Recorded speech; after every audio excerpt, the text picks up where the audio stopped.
लेकिन पिछले एक साल से गवर्नमेंट हमारी जो है दिल्ली गवर्नमेंट चेंज हो चुकी है, बीजेपी आई है, ठीक है। अब उनकी क्या हो गई है, 4 इंजन की सरकार हो गई है। लेकिन बीजेपी ने एक साल में क्या क्या काम किए, क्या आप लोग उससे सेटिस्फाइड हैं?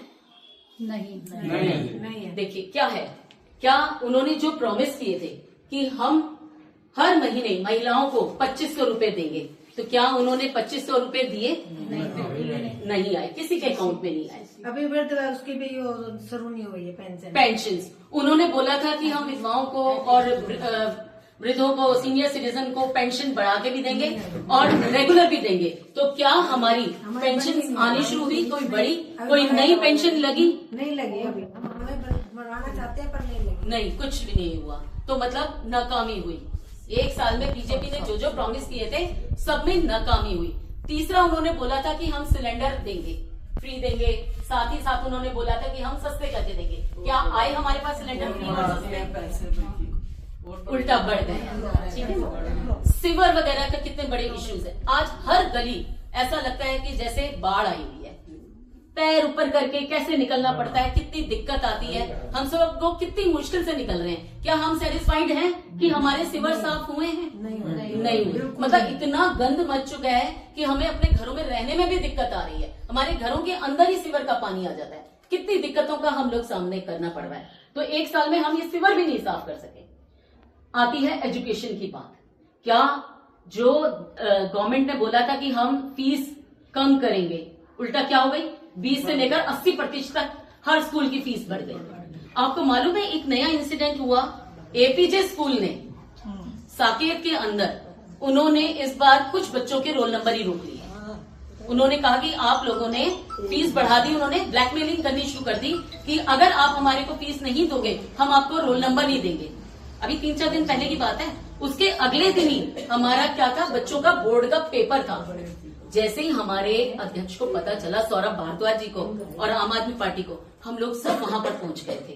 रात तक हम लोग वहां पर धरने में बैठे रहे और हमने कन्विंस किया। पेरेंट्स हमारे साथ बैठे हुए हैं और वो कितना पैनिक हुआ होगा। बच्चे क्या पेपर दे पाएंगे जिनको ये पता नहीं चल पा रहा था, पता नहीं हमारे को रोल नंबर मिलेगा कि नहीं मिलेगा। जो उन्होंने याद किया होगा, जो उन्होंने पढ़ा होगा, क्या रहा होगा उनका, कितनी बड़ी दिक्कतों का सामना, कितना बड़ा पैनिक था। लेकिन पूरी कोशिश करके उन्होंने बाद में रिलीज किए। हमारे सौरभ भारद्वाज जी को पुलिस उठा के लेकर चली गई, लोगों को लेकर चली गई, हमारे कार्यकर्ताओं को।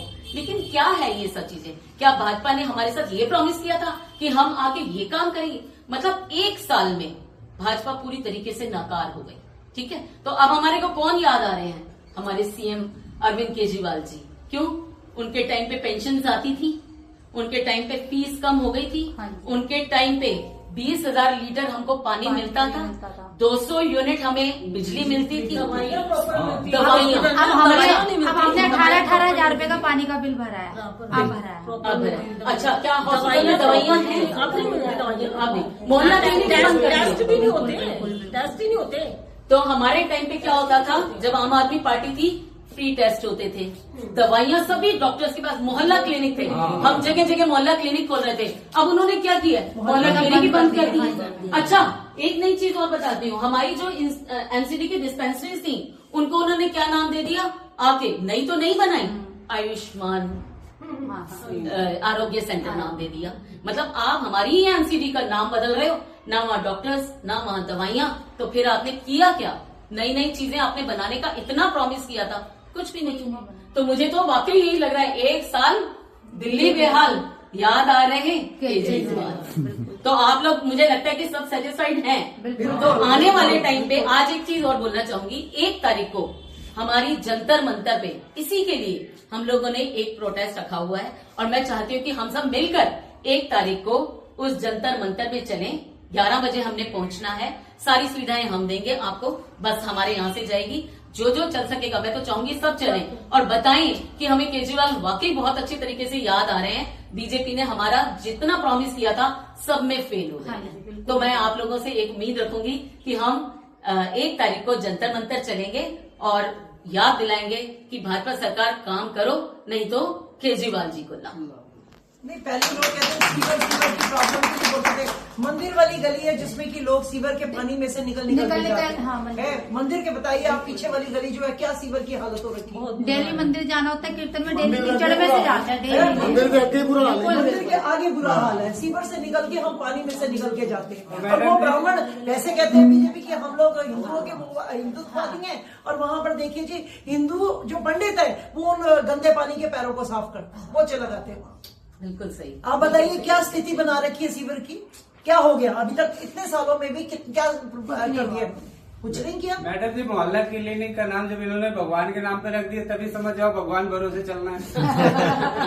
नहीं, कोविड के टाइम पे हमारी आम आदमी पार्टी सरकार ने मोहल्ला क्लिनिक के द्वारा ही इंजेक्शन प्रोवाइड किए थे, और वृद्धों को इंजेक्शन, मेरी मदर थी उनका इंजेक्शन घर में आके लगा के, वो हम भूले नहीं अभी भी। राशन की व्यवस्था स्कूलों में लगाई गई थी, क्या हम भूल चुके हैं उस चीज को? कट गए अब तो राशन कार्ड बनवाने के लिए फॉर्मेलिटीज इतनी कर दी है कि इनकम सर्टिफिकेट, अब जनरल जो लोग हैं उनको ना तो इनकम सर्टिफिकेट है, ना उनके पास पीला कार्ड है, ना उनकी बच्चों की फीस की कोई सुविधा मिलती है। मरता कहाँ है? मीडियम फैमिली मरती है। एक राशन कार्ड बनवाने में मीडियम फैमिली बिल्कुल सही।